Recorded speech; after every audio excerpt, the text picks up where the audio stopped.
Hello students, welcome to my channel the knowledge hub. आज मैं discuss करूंगा important topic regarding atom and nuclei. Okay, जो आपके exam point of view से बहुत इंपॉर्टेंट होंगे। So let's start. सबसे पहला impact parameter. Impact parameter scattering angle के साथ कैसे वेरी करता है इसके बारे में पढ़ लेना।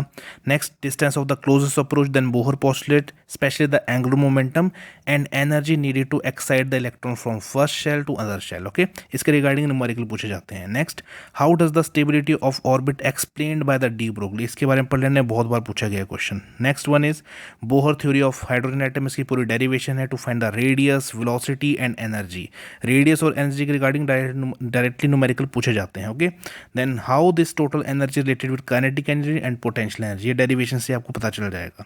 Next one is the most important topic, numerical based on the to find the wave length. Okay, वह जब वो एक शेल से दूसरे शेल पे जंप कर रहा है तो उसकी वेवलेंथ कैसे निकलती है। Okay, next is spectral series. इस स्पेक्ट्रल सीरीज के बेसिस पे ही ये अपने पास वेवलेंथ निकाली जाती है। ओके, जब एमिशन होता है ओके किसी एक स्टेट से दूसरे स्टेट पे।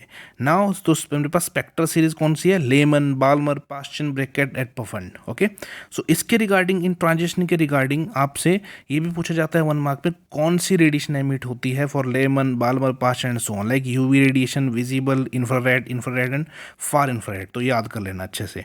नेक्स्ट, आपसे इसके रिगार्डिंग पूछता है question to find the shortest wavelength and longest wavelength. Generally अगर शॉर्टेस्ट वेवलेंथ है तो एनर्जी गैप क्या होगा, बहुत ज़्यादा, और लॉन्गेस्ट वेवलेंथ तो एनर्जी गैप बहुत कम होगा। Hope you have idea about this. Okay, next, आपको यहाँ एग्जांपल दे रखा है alpha beta and gamma series क्या है, ये first excitation energy and then second excitation energy and the third excitation energy. First से लेकर सेकंड में हो तो फर्स्ट एक्साइटेशन जो उसको सप्लाई की गई एनर्जी, फर्स्ट से लेकर सेकंड मतलब थर्ड पे हो तो उसको बोलते हैं second excitation energy, and first से लेकर अगर फोर्थ में हो तो उसको बोलते हैं third excitation energy. Okay, now number of spectral line से आपको एक नंबर के उस पर पूछ सकते हैं। ठीक है, स्पेक्ट्रल लाइन मतलब जब वो एक शेल से दूसरे शेल पे जंप करता है, जब हायर ऑर्बिट से लोअर ऑर्बिट पे आता है, एमिशन होती है, तो कितनी स्पेक्ट्रल लाइन जनरेट होती है, मतलब 4 से, जैसे फॉर एग्जाम्पल मैंने दे रखा है यहाँ पे, अगर एन 4 से लेकर 1 पे आ रहा है तो कितनी लाइन्स बनेंगी।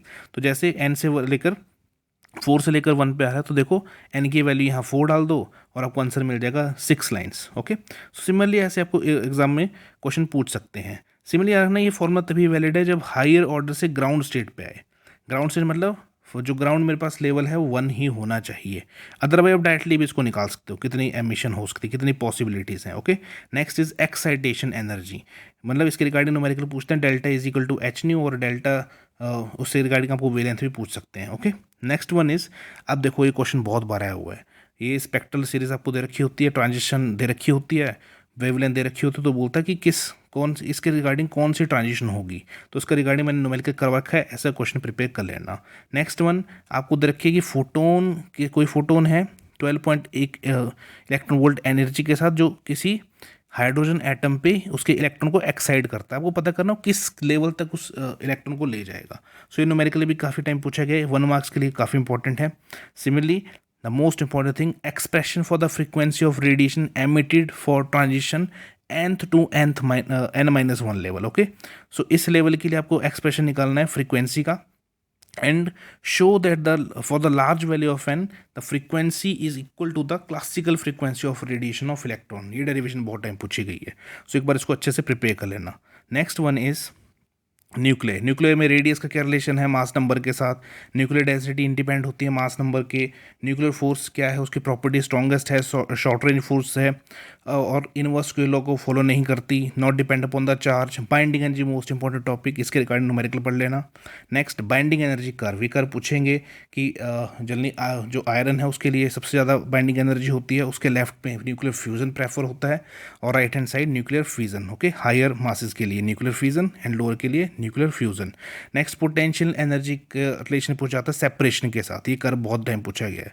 ठीक है, जब वो बहुत नज़दीक होते हैं न्यूक्लियॉन्स तो रिपल्सिव होती है ना, एंड जब वो बहुत मतलब दूर जाना स्टार्ट करते हैं तो फोर्सेस अट्रैक्टिव हो जाती हैं। ओके, सो ये एनर्जी अट्रैक्टिव हो जाती है, इनको पढ़ लेना अच्छे से। देन न्यूक्लियर फ्यूजन, फ्यूजन में क्या डिफरेंस है, क्यू वैल्यू जनरली किसी रिएक्शन, न्यूक्लियर रिएक्शन की निकाली जाती है, ये सेम है, similar with the binding energy. Okay, now Q value कैसे निकलती है, mass defect into 931.5 mega electron volt. इसमें मास आपका जो है इलेक्ट्रॉनिक मास यूनिट में होना चाहिए। Okay, now next one is nuclear chain reaction, एक बार इसे रीड कर लेना. सो ये थे कुछ important topic. Hope you understand and like it. Give your best for your exam. Thank you.